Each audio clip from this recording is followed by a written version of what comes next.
Hello বন্ধুরা, সবাইকে অনেক অনেক স্বাগত জানিয়ে আমি অপর্ণা আজকের ভিডিওটি শুরু করছি। আজকে আপনাদের সঙ্গে শেয়ার করব, অনেকেই আছে যারা ফুল গাছ কিন্তু ভালোবাসেন, ফুল ফোটা অবস্থায় ফুল গাছ কেনেন, কিন্তু পরের বছর সেটাকে দেখভাল করার অভাবে সেই গাছটাকে কিন্তু আর ঠিক করে রাখতে পারেন না। সেই রকমই এই গাছ দুটি কিন্তু আমার নয়, আমারই এক আত্মীয়ের। গাছ দুটো শীতের মাঝামাঝি অবস্থায় এরকম অবস্থায় ছিল।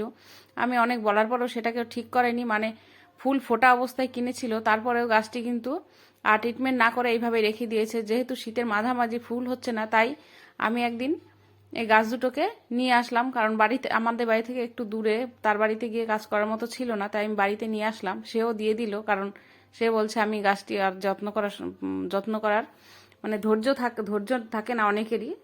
তাই আমি নিয়ে এসে এবার গাছ দুটোকে দেখুন আপনাদের সামনেই 1 মাসের মধ্যে এই গাছে কিন্তু আমি ফুল ফোটাবো।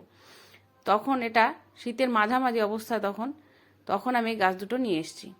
এবার এনে প্রথমে আগে গাছগুলোতে প্রচুর ঘাস ছিল, সেগুলো আমি পরিষ্কার করে নিয়েছি। সেই বাড়ি থেকে এগুলো পরিষ্কার করে দিয়েছি, তারপর নিয়ে আর কি এসেছি, আমি পরিষ্কার করে বাড়িতে এনেছি তখন। এবার আমি ডাল কাটাই ছাটাই করে মাটিটা কেটে নিচ্ছি, কারণ প্রচুর ঘাস ছিল, সেই অবস্থায় নিয়ে আসা যায় না। এবার এটাকে এইভাবে খুঁড়ে নিয়ে আমি কি কি খাবার দেবো আপনাদের সঙ্গে দেখাবো, কিভাবে এই গাছ দুটোকে আমি প্রাণবন্ত করে এই দুটোকে কিন্তু ফুল ফোটাবো। আর যেহেতু আমাদের এখানে প্রচুর পরিমাণ হনুমান আছে, সেহেতু কিন্তু আমার কাছে গোলাপ গাছ, হাইব্রিড গোলাপ গাছ খুব বেশি নেই, কারণ আমার কাছে দুটো আছে, আর সব দেশি গোলাপ গাছ যেগুলো আমি ডাল থেকে তৈরি করেছি।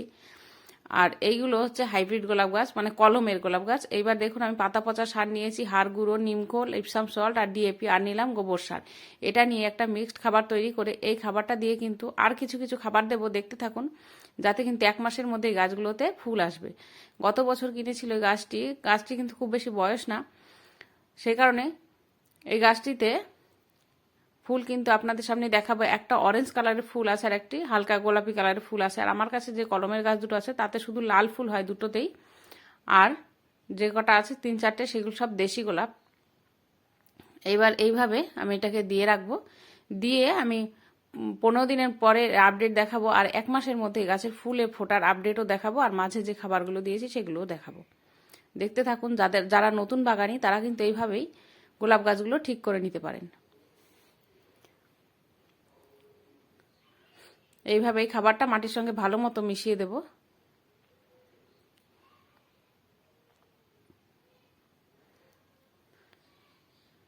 যেহেতু আর বেশি টাইম নেই, তাই আমি মানে শীতের মাঝামাঝি, তাই আমি কিছুটা ডিএপি দিয়ে দিলাম। এই দেখুন 15 দিন পরে গাছগুলো সবুজ তরতাজা হয়ে গেছে। আজকে এই গাছে একটি লিকুইড খাবার দিচ্ছি, সেটাও আপনাদের দেখিয়ে দিচ্ছি। এই কদিনের মধ্যে আর কোনো খাবার দিইনি, এবার একটা হালকা করে একটা লিকুইড খাবার দিয়ে দিলাম। এটা হচ্ছে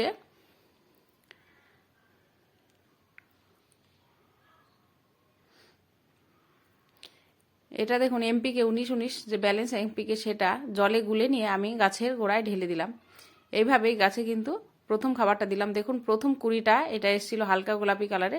আমার এখানে যেহেতু প্রচুর হনুমান, তাই এগুলোকে মশাই টানিয়ে রাখতে হয়, মানে সমস্ত গোলাপ গাছই মশাই টানিয়ে রাখতে হয়, নাহলে আর ফুল দেখা যায় না। এইবার দেখুন এই গাছটিতে একটা এলা ডাল বেরিয়েছিল, সেটাও আমি কেটে দিয়েছি। সেই গাছগুলোর মধ্যে দেখুন যে কলমের গাছ, এখান থেকেই এলা ডাল বেরিয়েছিল, মানে কলমের নিচ থেকে যে ডালটা বেরোয় সেটা এলা ডাল, এটাকে আমি কেটে দিয়েছি। এইভাবে স্টেপ বাই স্টেপ কিন্তু গাছগুলোর আমি যত্ন করে গেছি, আর এই গাছে কিন্তু ফুল এসছে। দেখুন এটা এলা ডাল প্রচুর লম্বা হয়ে গেছিল অনেকটা, কোনো কুড়ি নেই, তাই এটাকে কেটে দিয়েছি।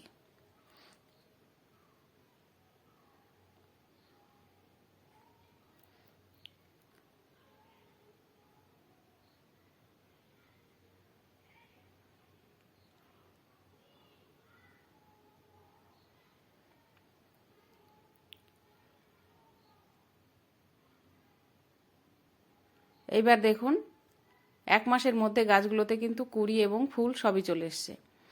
প্রথমে একটা গাছে কুড়ি এসেছিল, সেটা আপনাদের দেখিয়েছি, সেই গাছটাও দেখাচ্ছি। সেই গাছটার হালকা গোলাপি কালারের ফুলটা হয়, আর এটা একটু অরেঞ্জ কালারের হয়, রোদ্দুরের জন্য একটু ফেড হয়ে গেছে গাছ কালারটা। এই ফুলটাও দেখতে সুন্দর। সেই গাছগুলোই আপনাদের ভালো মতো দেখিয়ে দিচ্ছি, সেই টবগুলোই দেখুন।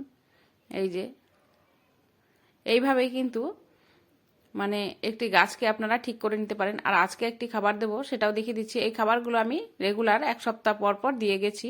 সেটা হচ্ছে সর্ষের খোল ভেজানো জল আর কলার খোসা ভেজানো জল, এই সমস্ত দিয়েই কিন্তু আমি এই গাছগুলোতে ফুল এনেছি। দেখুন, দুটো গাছই আপনাদের দেখিয়ে দিলাম।